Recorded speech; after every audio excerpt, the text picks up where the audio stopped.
Welcome! I'm Gabriella. You're about to learn how to make a Coptic stitch journal.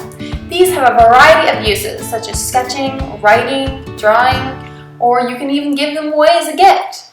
The spine on these books is hand sewn and exposed, and I'll show you how to make an optional ribbon closure. The pages of these journals open up nice and flat, so they're great for drawing in. Before you can get started, you'll need your supplies. The supply list can also be found in the discussion box below this video. Not to worry if you don't have all these tools or supplies, as many of them are unnecessary or can simply be substituted for another material. Start by cutting 2 pieces of chipboard, 7 5/8 inches tall by 5 5/8 inches wide. These are going to be your covers, and one will be the front and one will be the back. Then cut out 2 pieces of paper or fabric or other material you'd like to use to cover your cardboard. I'm using brown paper that will be painted and decorated later.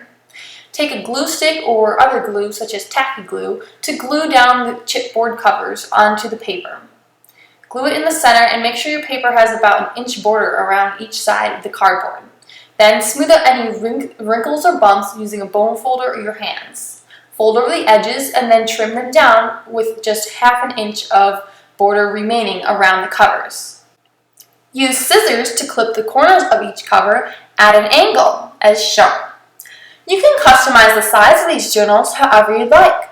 The size I'm showing you here will work well with 8.5 by 11 paper for the inside pages. Use your glue on each of the long flaps and spread it out and fold those long flaps down. Then repeat on the short flaps of your cover. Now the chipboard is completely hidden on your covers. Use a ruler to mark the center of your covers and glue down a 12-inch long ribbon. This will make the ribbon closure of your cover. You can simply skip this step if you'd like. Cut 2 pieces of scrapbook or decorative paper to use on the insides of your cover. I left a 1/4 inch border around each edge. Glue them down well to help hold those ribbons in place. Use your fingers or a bone folder to spread out any wrinkles and bumps on these papers. Measure in 1/2 inch from the left edge of your front cover. Then take a pencil and mark 1 inch from the bottom, 2 inches from the bottom, and 3 inches from the bottom. Next, mark 1 inch down from the top, 2 inches down from the top, and 3 inches down from the top. These 6 marks are where you'll be making 6 holes. Use an awl to pierce the holes. Make sure you go through all the way to the back of the front cover. Use an eraser to erase any marks that are still left. Now, place the front cover on top of the back cover and keep them well aligned. Again, use your awl to pierce these holes through the back cover.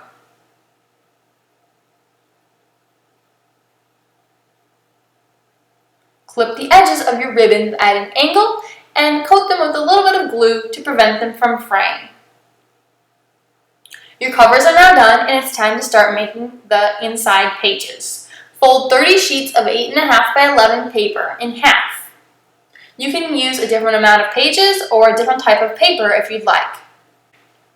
Open up 5 of your sheets of paper and refold them in half to create 1 signature. Repeat this until you have 6 signatures. You can make more or less signatures depending on how thick you want your book, and you can place less or more sheets of paper per signature depending on how thick your paper is. When you're done, crease down the edge of your signatures and align them well. Keeping them aligned, use binder clips to clip them down to the edge of a cutting mat. Then place a piece of cardboard on top to prevent the binder clips from making any indentations in your papers. Use a ruler and utility knife or x-acto knife to trim off 1 inch from the top edge of your signatures. Remove your signatures from the binder clips and place them under your front cover, still keeping them well aligned. Use a pencil to make those same marks, this time along the border or edge of your signatures. You can also use your back cover to make sure those marks are aligned well. You want to be marking along the folded edge or spine side of your signatures. This is shown here. During the rest of this process, make sure you keep your signatures in the same order. Use your awl to pierce through each of the marks on each of your signatures.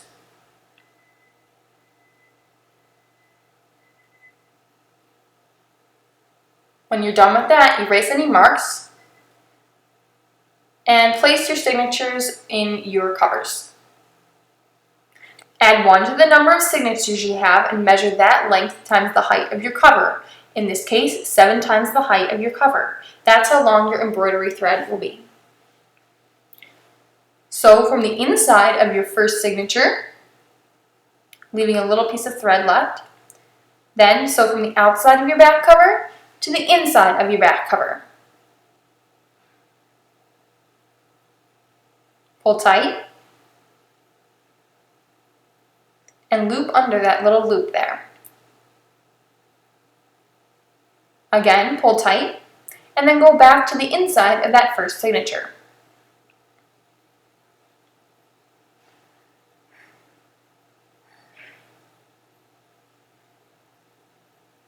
Now tie a double knot.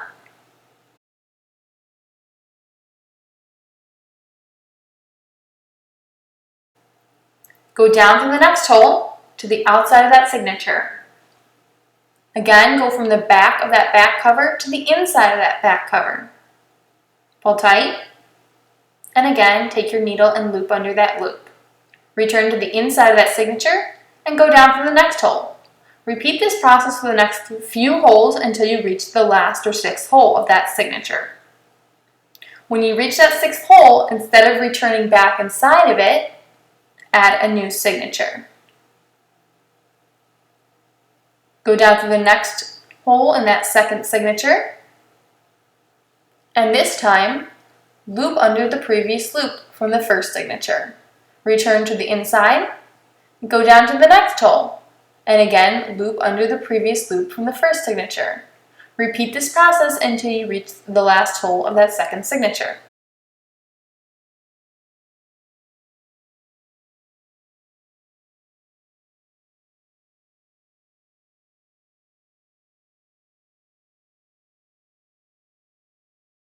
When you reach the last hole of that second signature, instead of going inside of it, add a 3rd signature and go to the inside of it. Then go down to the next hole of the 3rd signature to the outside and loop under the previous loop, the loop from the 2nd signature. Go back into the inside and repeat this process until you've finished all the signatures except for the 6th one. Then add the 6th signature and the cover at the same time. Go from the outside of the cover to the inside of the cover and loop under the loop from the 5th signature. Now you can go to the inside, from the outside to the inside of that 6th or last signature.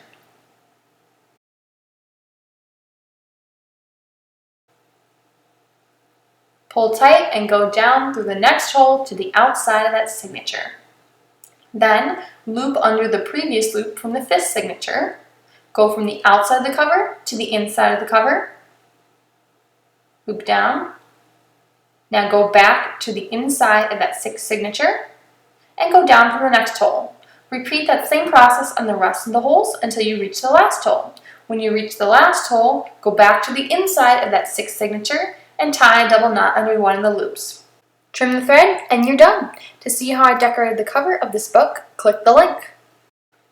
I hope you enjoyed this tutorial and let me know if you decide to make a Coptic stitch notebook of your own.